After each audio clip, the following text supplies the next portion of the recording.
Oh, Jordans. Yeah. Yes. Yeah. Okay. Yeah. Let's go back in time.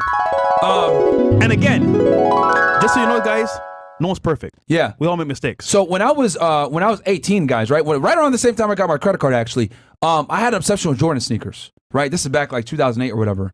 And I had a bunch. I had like, obviously the 12. I collected retros. And I have them still to this day. I could probably sell them. You should? Yeah, I should. My brother, I don't know what he's doing with them, but I have a bunch of them still. I had Spizikes, I had the 12s, 11s, 6s, a bunch of rare Jordans, right? Okay. Carmines, yeah, all that. I'm a Jordan head on Can you low. imagine Myron wearing Jordans, bro? Yeah. Yo, we need Durag Myron with some Jordans, bro. Since, I guess... Black youngster. Since it's nigga time. Yeah, so I had a bunch of Jordans, right? For all the people that say I'm not black, whatever. I had a bunch of Jordans, guys, right? Oh, them waves are spinning, baby. You see that? The 3/6s are here, baby. You're also speaking Bill's language right now, too. Bruh. So yeah, I had 8s. I had a bunch of rare J's, right? Mm-hmm. But it wasn't until I became, a young adult when I went to college, right? When I went to Boston, I had foam paws, all these sneakers, and I remember, I'll never forget this. I remembered how like all my white classmates looked at me, the guys that I rode with and shit like that, and they like looked at it like, wait, how much those shoes cost? $200, dude, dude. $200 for foam posits back when like foams were like $200 to $250. I had the fucking Penny Hardaways, the purple joints, the eggplants. Yeah, I had 12 6s. Did I have any 2s? I never had any 2s. I had the graphite 15s, all these rare ass Jordans, right? Oh, those are like, how much do those cost? Oh my dude, those are expensive. Then I thought to myself, hold on 1 second. This dude's family is rich as hell. They got like a mansion in Connecticut. This dude's family is rich as hell. They got a mansion in California, right? Because I went to school with some very privileged rich kids, right? I was the poor one in my group, but I had the most expensive sneakers. And then I looked at it and I saw, wait, these dudes are wearing dirty ass boat shoes, Sperry's, and some Nantucket shorts, right? And then I saw, like, I went to their houses and I saw that their families also, right? One's a doctor, another one's a lawyer, big, but high earning people, right? 300, 500K, maybe millionaires, whatever it may be. They didn't wear none of this crap. They didn't wear none of the designer. They didn't wear anything. And I was like, what the fuck am I doing? The rich people don't wear this shit. Yeah. Why am I wearing it? If I want to be wealthy, I got to act like wealthy people. They save their money. They buy things that aren't that expensive. They don't have to look rich because they really are. And that's when I literally had that epiphany. Like, I was about 21 years old. I was like, yo, I'm stopping this shit. And I stopped buying J's, stopped buying True Religions, stopped buying designer. I said, fuck that shit. And then I realized, like, the really wealthy don't dress like this. And that was when I had my wake up and I just stopped buying all that shit, man. So guys, you need to have that, like, I don't know what it is for you. Maybe you might need to have that epiphany moment. Maybe you need to be around some rich people and see how they really dress and how they really behave. But I'll tell y'all this, man. The high class aren't sitting here fucking wearing a Miri. Tell y'all that right fucking now. They're not. They ain't. They don't say terms like, I'm dripped out. The fuck? The only drip that they're talking about, they look at you like you're a retard because saliva's dripping from your mouth. That's the only way they look at it when you wear this fucking designer shit. You spending hundreds of dollars on Dunks or Jordans or whatever. We're the only class of people that do this stupid shit, bro. Nobody else does it. Yeah. Really rich people aren't here wearing fucking J's and $1,000 Dunks and all this other shit, man. Like, if you're going to buy them and resell them, I guess that's a thing. I know people that have successful sneaker reselling businesses. But that's a business, though. But that's a business. But as far as, like, buying them, collecting them, wearing them, bro, it's a waste of fucking money, bro. You better be rich if you're going to do that shit. Not broke, spending your last paycheck waiting in line to buy some 8s. I've been there. I've been in the line waiting to buy some fucking, Aqua 8s, or buying some Carmine 6s. I've been there waiting in line or sitting there at the checkout line at fucking, footlocker.com or something when the thing drops on a Saturday morning, back when they used to drop Jordans. Bro, it ain't worth it, man. It really isn't worth it. All right? So. Hey, man. Just saying, bro. Bills was exactly like that. Bills like that, too? Yeah, man.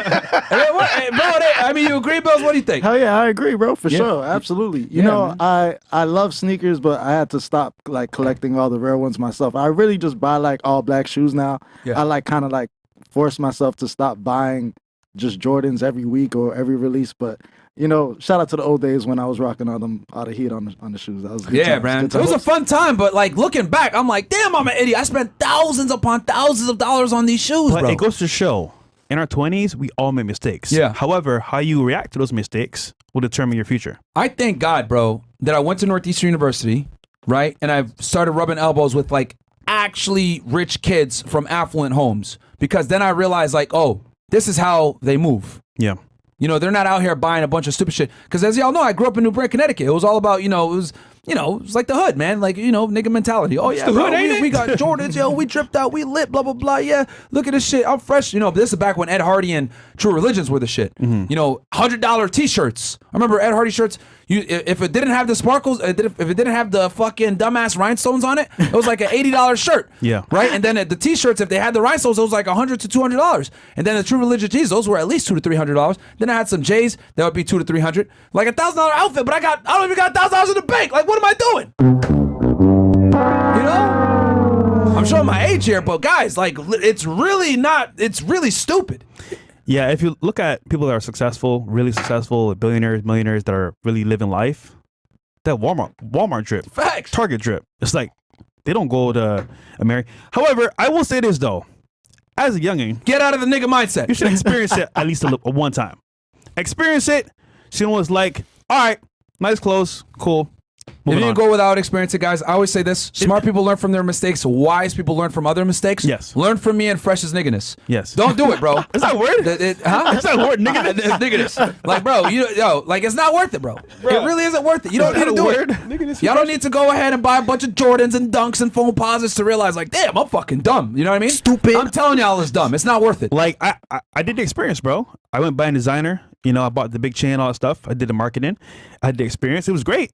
But it was like, bro, what am I really doing this? And I sold all of it, and now I'm just like chilling. Yeah, but man. again, people that you're around that have a certain lifestyle, a certain level of like wealth, they're like, bro, what are you doing, man? Yeah, man. Like, nigga, what's The up with only you? exception I can even think is if you're gonna buy like nice watches. Yeah. Those hold value. Yeah. You want to go ahead and get yourself a timeless piece like a Rolex Date Yeah, Just, something like that. You want to get a Pepsi, Batman, one of these pieces that holds value very You should well. wear yours more often, man. I'll wear it tonight or whatever. But like, that's the only thing I would say like that is like luxury that's worth purchasing. But to be honest with y'all, bro, don't even bother buying these watches until you're a million net worth. Exactly. Get the fuck out of here. Like, bro, you're spending $30,000 on a fucking Rolex or some shit like that. It's a money Don't hold. do that Yeah. until you are at least 1M net worth, bro. Because it holds money for you. It's not, yeah. Like, for example, you buy it now, you can sell it for maybe the same price, but you want to hold on to it so it holds some value and then sell it for a higher price later on if you're going to do that. Yeah, bro. So- Like it's a way for you to enjoy money and that it doesn't lose value. It holds that value. Actually, it'll probably do a better job than putting it in the bank, to be honest with you. Yeah, for But real.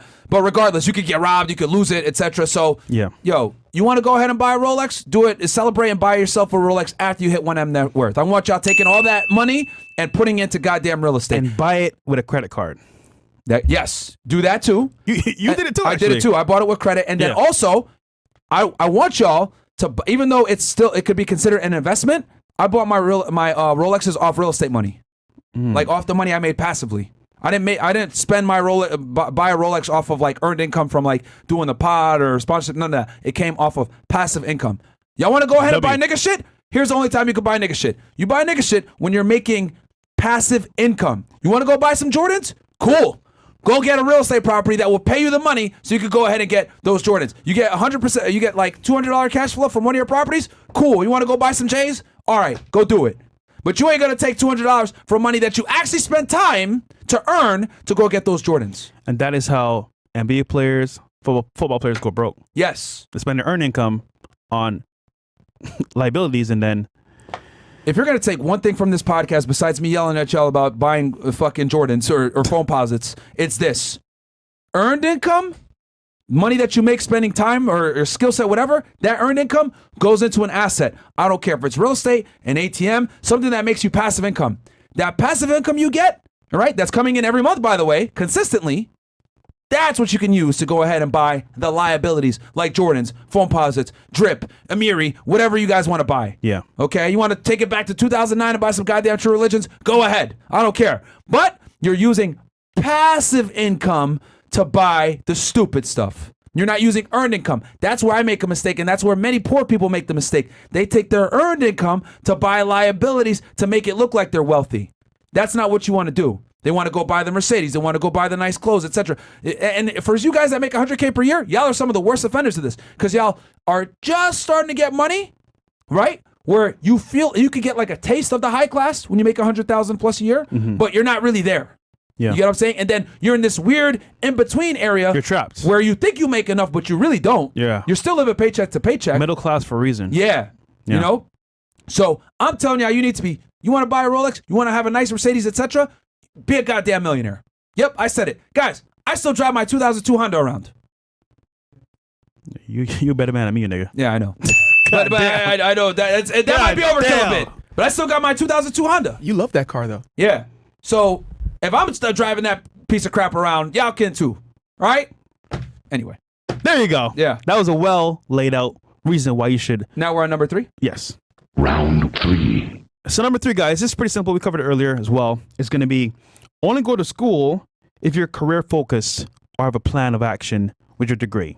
Now, we mentioned this earlier in some of the super chats, but if you look at it from a logical standpoint, you're going to school, spending money or getting a loan if you don't have like a grant or like a someone paying for your schooling, and what's happening is you're investing time and money into a future based off of your degree, which should give you a job, hopefully. Now, most people, they go to school because their parents say, you should go to school, son, your daughter, keep the family name going, go to school, get your degree. But then they don't really think, okay, once I get my degree, what's the next goal? Because I have friends that went to school in Barbados and here of course, and they got masters, they got their PhDs, their degrees, and some of them are working at pet shops. And I'm like, wait, what? You spent 4 or 5 years at school, 6 years to work at a pet shop? Please, somebody tell me you're kidding. So I'll just say, unless you want to be a lawyer, doctor, again, the computer space, be mindful of what you're going to school for, because just to go, it makes no sense. Because I'm telling you right now, you can spend that time working a job or getting a job in a career you want to follow or skill, or even learn a trade that can get you way more money in the long run and as well in the short term. So before you get it or go for a degree, that someone said, hey, get a psych degree, get a degree in arts. For what? Is it going to give you a job that you actually want? Probably not. And look to the future and say, okay, if I work now for 4 years, how far the hell would I be from my competition? Or learn a skill or trade you can apply right now and then get the certificates to get a better job or better promotion in the long term and short term. So go to school for focused career, but ultimately, if that's not your goal, then why even go to school? So I would just leave it there and say, guys, think about your future in your 20s, because that will determine your future in your 30s and 40s. Yeah, guys, when you go to school, and remember, this doesn't mean that it has to amount to a college degree. Mm-hmm. It can literally be learning a trade. Mm-hmm. This is something that is kind of like a lost art form in the United States. Guys, there's nothing wrong with being a plumber. There's nothing wrong with being an electrician. There's nothing wrong with being a power lineman or doing anything that is involved in infrastructure. Guys, these are all high-paying 6-figure jobs, mechanics, etc. This is stuff that society needs, and it's never going to go out of business. And then on top of that, a lot of times they pay well because people don't want to do them. Yep. You know, working in the oil fields. All these jobs do very well, man, and there's nothing wrong with being a blue-collar worker working with your hands. Y'all literally keep the country going, okay? Yeah, do women, have the same level of respect for it? Probably not, because a lot of them are idiots. But who cares what the fuck they think, Your job isn't to sit here and impress women. Your job is to earn an income, earn a living, and then when you go ahead and you date, you can deal with it however you want. But regardless, you need to make the money first. And there's nothing wrong, guys, with getting into a trade that makes you money, because these trades can absolutely generate 6 figures, which will allow you, right, to go ahead and start a side business. Maybe you could do consulting. Maybe you could start up your own electrician business on the side, because you know how to do it yourself. So now you can move from an entrepreneur standpoint and get some electricians underneath you and start a business. So, but one of the things though, guys, about being an entrepreneur starting a business is you got to know how to do all the jobs, right? And then hire people to do those jobs for you. And then you could go ahead and move up into more a management role. But you're not going to learn unless you go ahead and do these jobs yourself. So these jobs, guys, are fantastic. And here's the other thing too. You don't necessarily have to incur a lot of debt to get them. Yes. Right? You can go to a trade school that's going to cost you a fraction of what a university is going to cost you. Get the trade, graduate with little to no debt. Maybe even you could get some type of scholarship that pays for it.